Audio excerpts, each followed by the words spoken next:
said, prepare for your worst. Amen. For I will not engage you in the battle. Amen. I know where to take you. And I said very clearly, for this little grace God has given me, I've served Him in this pastoral ministry for the last 24 years. Amen. And then this church, God gave me this burden 9 years back. And I also said, but this orphan center has been there for the last 12 years. Amen. So, if you are here and you wish to speak something, maybe consider that history. If God has managed to take me through all those 3 syllables, pastoring for the last 24 years, taking care of orphans for those 12 years, and then being in this university with this ministry for the 9 years, then think twice who you have just come here the other day, and you see that there's some funny statements you can release in the air. Please, I know my mouth. I don't need to repeat the statements. But I said, if you're one of them that are always sent here to spy and see what I'm doing, I've given you permission, take back the report. And don't report anything that you don't see me do. When I come here on Sunday, people give offering. Others give tithe. Just go and tell them they're giving tithe and they're giving offering. Amen. And then you stop there. Amen. Don't bother, don't mind. The warfare is not in your docket. Amen. The warfare is in my spiritual realm. Amen. So I say, don't mince your words. Don't report anything opposite. Just what you are seeing, go and tell them, okay. Like in the morning I said, we are going to rededicate that church. Amen. On 6th May. Amen. As it has been always our norm. Every quarterly of the year we fire up our altar by giving some offerings and some sacrifices to God. And then dedicating our altar again to ask God and bless the Lord for that new level of anointing. So I said on 6th, because I know we have reporters here who doesn't have the press conference. Just go and tell them that he has again said that dedicating that altar. Amen. And he has said he's going to give envelopes to everyone who is in the spirit, who has the revelation of what we are going to do. From now up to 5th May, I'll be giving those envelopes at my own pace for them that shall be seeing me. And then after that, you will go and decide. The value you tag upon my life and the God I serve, just put in that. Amen. If your value to the God I serve is 50 more, just put the 50. Amen. If it's 100, put the 100. Amen. If it's 1,000, just how the value God has helped me to put this boy in and the altar of John chapter 8, verse 30, 31, verse 2. Just do exactly that. And I receive that cash, that offering, and those seeds as for what you will have written in, because you have to write in what you feel you need God to do to your life. Amen. As for what you have kept in and pray over them, you will receive the measure. As for what you have tagged the value of God in that particular time. And I say that every year I always go to Elroy to do a ministry and I give my kids some good stuff of stationeries, books, pens, Bibles, what. And I said I'm not postponing anything because of this corona. Amen. Even if I will not go in person because of the lockdown, the money I'm going to receive from you guys, I'm going to share with them. This time around, not in stationaries, but in food supplements. Amen. I was clearing the WhatsApp. I just doing that. Praise the name of the Lord. Amen. So go and tell them, because I had the other day, sometime in the spirit, some fellows in this company were saying, how can an assistant pastor receive tithes and receive offerings? Please go and tell them there is no assistant pastor for 24 years. Amen. And to make the matter worse, the ministry I serve in, we don't have assistant pastors. Amen. Those are hirelings of religion. Amen. You are assisting who? There is no calls that are matched. If you are a pastor, you are a pastor with your own anointing. Who are you assisting? So tell them the JCC fraternity, we don't recognize assistant pastors. We recognize the anointing upon your life that God has kept upon you. Amen. And we give you responsibility and the grace and the opportunity for you to explore in the office God has given without any whatever. No. Once you are a pastor, we give you a full certificate. We register you fully. You can marry, you can officiate weddings, you can do anything in the land. So please, for heaven's sake, tell those religious countries we do not recognize assistant pastors. Amen. And of course, if they still feel I'm assistant pastor, tell them now, okay, despite of being assistant pastor, he's receiving tithes and offerings. Amen. And they can take report to their so-called senior pastors, who now advises them, don't you ever go to that church. Don't you ever go to that fellowship.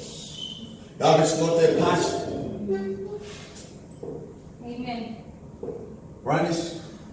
I'm in the spirit in the day of the Lord. Amen. Because I have to make my record straight. I cannot suffer for this kingdom for the last 24 years. I've never done to my family what they deserve for me to do for them. Because everything I get, I think about people with problems. Amen. Sometimes I carry like 3 sacks of clothes. When my daughter can't even afford to have one of the fashion on this floor, there is somebody with a good mouth tries to speak rubbish. I tell you the truth. Let's see. Amen. Let's see the God that answers with fire. Amen. Let him take charge. Praise the name of the Lord. Amen. So I'm doing that again. And tell them, I don't wait for them to come and tell me. There is no secret that happens in this company that catches me off guard. Amen. No.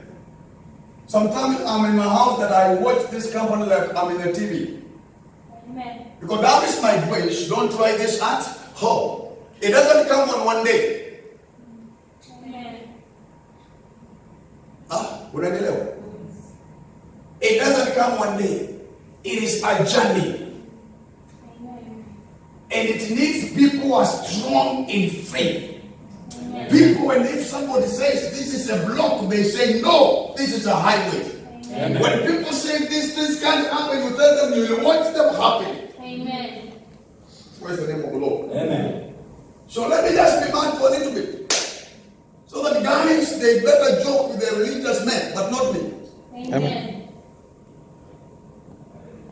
That's what I realized. Even my papa was a wanted material. And by that, they send a character in the entire Kenyan security forces that any pastor of JCC you find preaching, arrest. Simply because Bishop faced the CS and told him, my God, if you are not going to repent, Amen. go to hell. Amen. Only that. And these are the men we want in Kenya. Amen.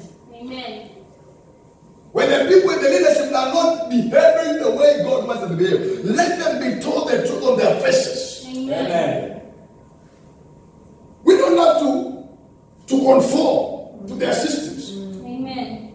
Let them know, yes, they are doing this thing, but it's wrong. Because how can a mature big guy with the beards calling himself a religious fellow go to the press and they say, we pastors, we are crying, we be given an opportunity, we have a gathering because prayer of unity in one place is powerful. Amen. Amen. When you are doing your prayer in your house, unafanya maombi, mtoto analia na kurukia huku, chakula inachomeka, you cannot concentrate. Amen. We are asking God to give us an opportunity, even if we shall go in bits in the church. Even if I stay in the church from Sunday, I preach for 10 different groups of 15 people until 7 p.m. It's better. Yes. Amen. Then another fellow stands says that we are crying for churches to be open because we need offering. And you call him Messias, you elect And he's one of the guys in one of the biggest denominations in Kenya we know. You see him there on Sunday, I don't know doing what. Now my question is, do you really understand why you go to church? We are crying, God take away this thing from the face of the earth. God do something to Kenya, and you are standing there very courageous, saying we want the churches to be open because we need offering. My friend, we started preaching without offerings. Amen. Offerings gets us on the way. Amen. When you see somebody give you an offering, she is convinced that there is something she needs in you. We don't dictate. That's why even yesterday I said, if your religion does not apply, give you an audacity to do an offering, don't bring any offering. Did I say yesterday? Yes. When you were giving an offering, did I say? Kama dini yako hairuhusu utoe sadaka, tafadhali usilete. Lakini kama dini yako inaruhusu sadaka, lete sadaka. Na tukamalizia hapo. Na ndo nasema sasa, wale mnatumwanga, endeni muambie bado naitisha sadaka, especially Jumapili. Siwezi hubiri Jumapili nikoze kuitisha sadaka. Amen. Sitakuwa pastor. Yes. Amen.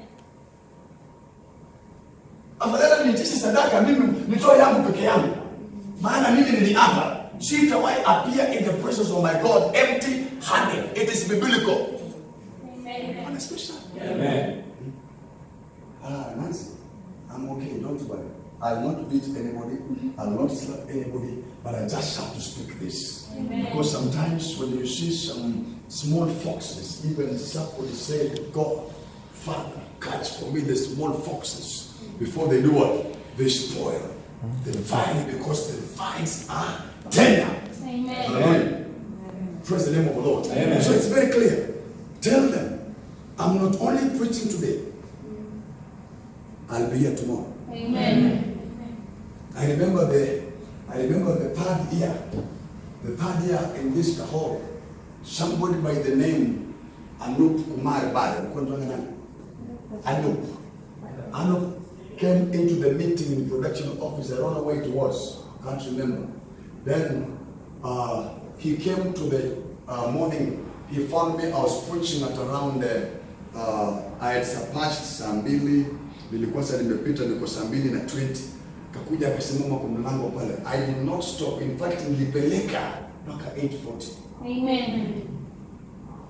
Because sometimes when kujaribu kunichokora kiroho, but let the person who owns me decide. Amen. Usisukume paka kwa gunia upige kwa ukuta ujifunze, itakumaliza. Amen. Hallelujah. Nilisukuma mpaka 8:40. And I told God, now I'm ready for any repercussion that will come. Hallelujah.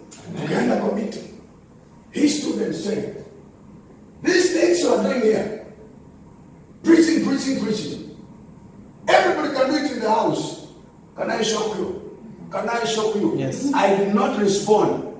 Rama stood up on the seat. Amen. And they told him, listen, what you are saying, I thought we could even ask him to be doing it outside there to the old company before they come in. Amen. Amen. Yani walichapana wakagongana. Akaambiwa, never try to interfere with anybody's faith. Amen. Never.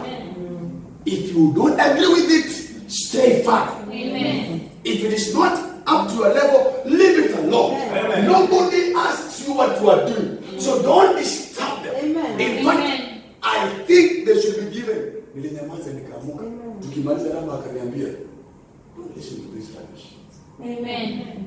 You're doing something good. Keep on doing. You are helping the company they're not seeing. So who are you as a small African who came the other day and you are trying to speak some smelly words about this boy? Amen. Hallelujah. Amen. By himself, the guy you are calling demon, the guy you are saying this guy, blah blah. He has listened to my gospel twice. Amen. Until he told me, let me close this thing. Let me give you this big house now. Because what you're doing is good. There are many people who want to be here, but the space is small. You never know. And Esther saying He feels people needs to be there. An African, an AIC, a Seventh Day, a Catholic, a Pentecost, what. Mnanisimamia kwa mlango. Tumaliza ibada tuingie job. Amen. Maliza ibada tuingie job. Huyu ni Muhindi ananiambia ukikuja hapa Sunday sukumanga ibada yako mpaka saa 3 na mnaanza kazi. Muhindi. Yule mwenye mkimwona kwa barabara mnapotea. Lakini the grace of God upon my life has humbled him. If we can see sense in what I'm doing, you're just another Kikuyu, another Luya. Semeni amen. Another Mkamba. Kamulu yetu kametoka hapa Shekuru, Mkamba tu Londokwe. Kamepatiwa tu mshahara ya 20,000 peke yake. Na bado hata mshahara ya 20,000 kanawekea Mungu gani kwa kichwa? Tithe upati.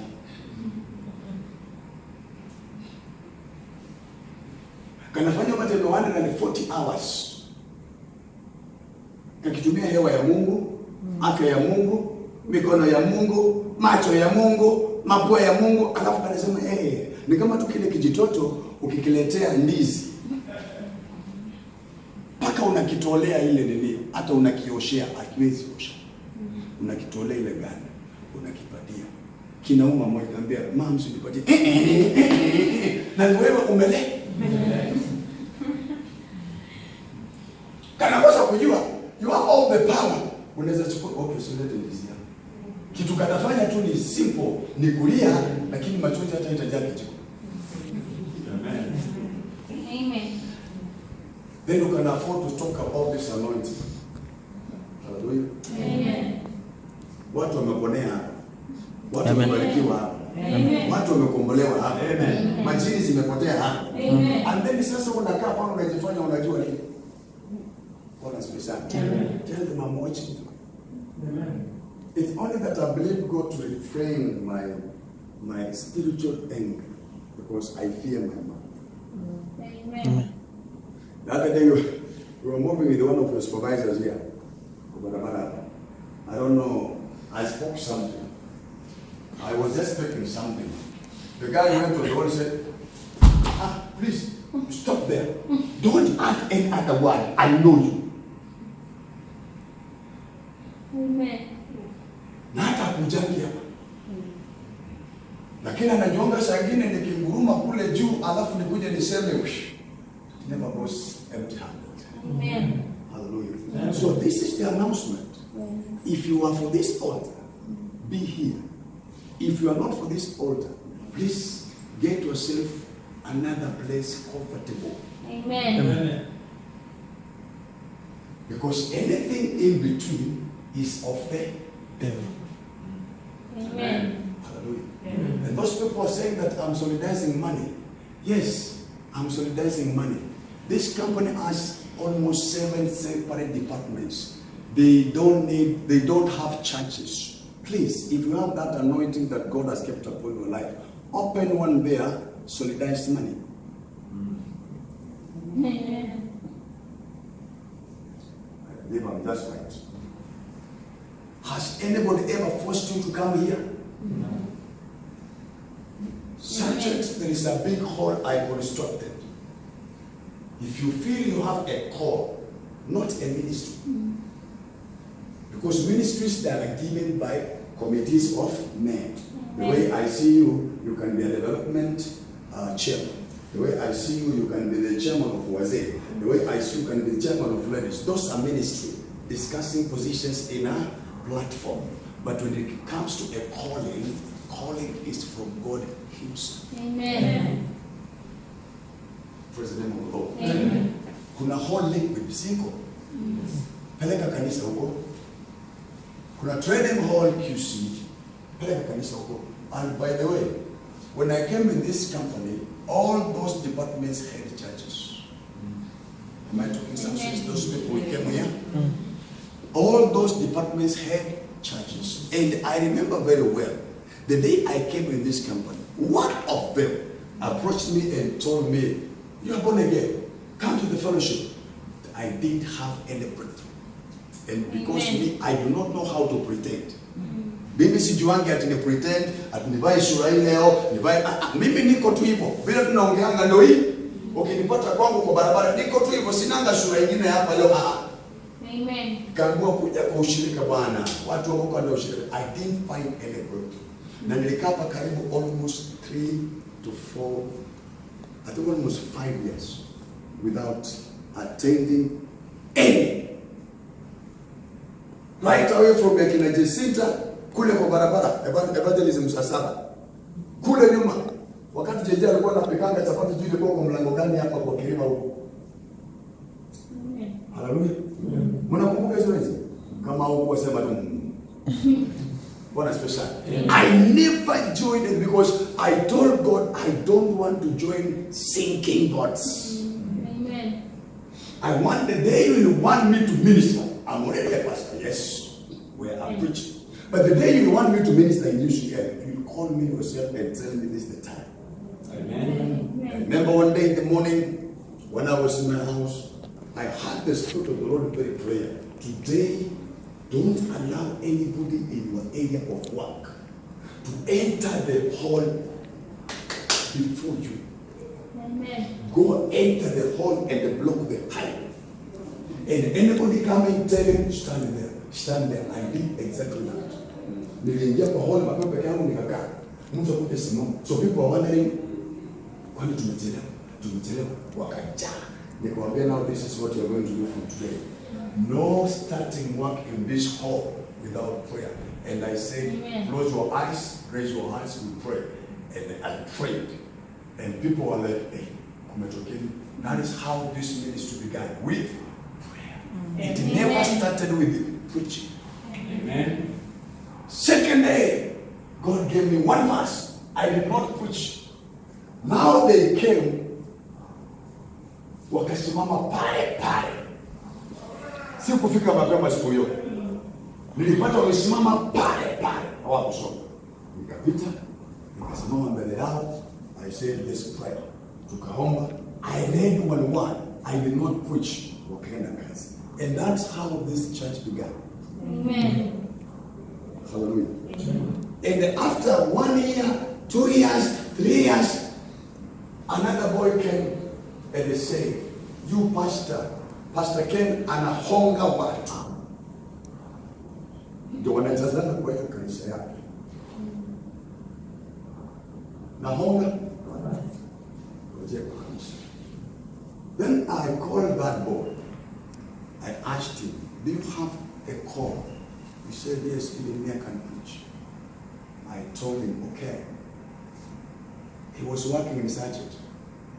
I told him, I release you from this church. Go and open a church in Sergeant. Amen. If you need my backup, I'll come and back you up. He went. He started the church. First day he preached. Then when the people are going there, finding him preaching, they were turning back and coming in the hall. Amen. People, they go there. And then I remember a day came, he was almost beaten by the same guys. And then all of a sudden, Sele na ubiri, naona anakuja amesimama tena kwa mlango yangu pale, anasikiliza. Ndugu, nilikupea kanisa, ilienda wapi? Maana vitu za Mungu hauwezi lazimisha. Amen. Unanielewa? Hauwezi lazimisha Mungu aende wapi kifua. Amen. Yeye si wa kifua, na ukimwendea na kifua anakuondokea.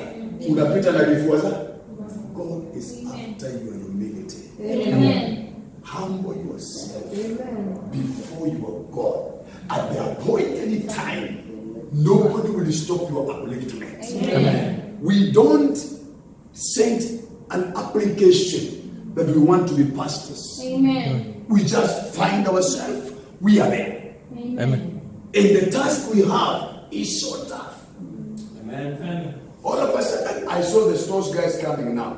All of a sudden, I don't know where Kiwei ilienda. Mhubiri alipanga nani sijui ya huko ilienda wapi. Saa hizi mimi naonanga tu ni Mungu tu ako hapa peke yake akifanya kazi yake. Amen. Na hii yangu si dini. Amen. Amen. Hii yangu ni Biblia.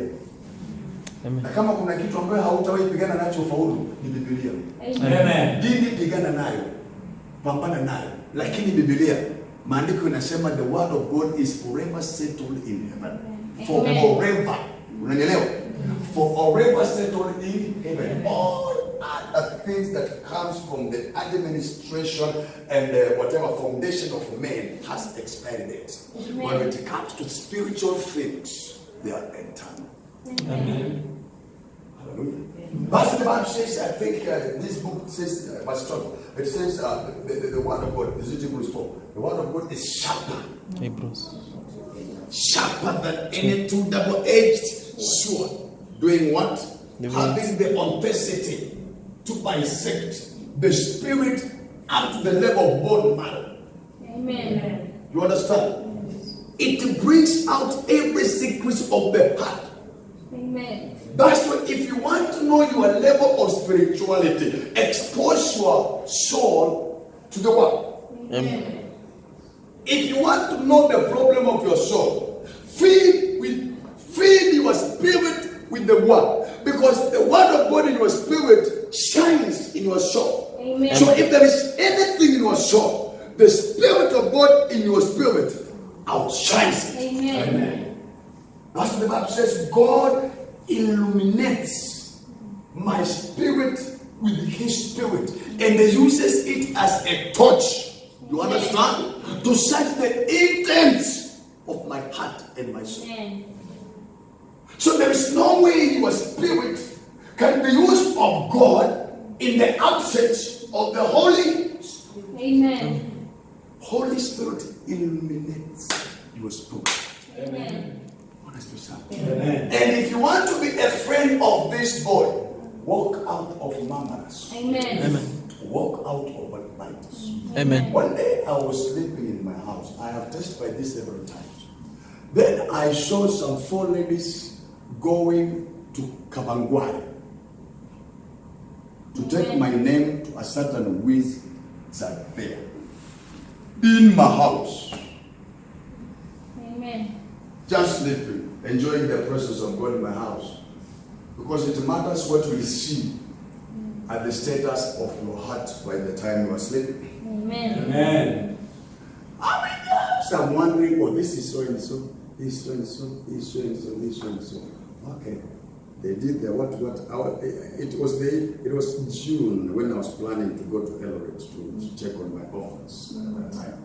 So I'm watching them, how they're discussing that when I go to Eldoret, I should not come back. They should come for my Bible. And I'm in my house. Amen.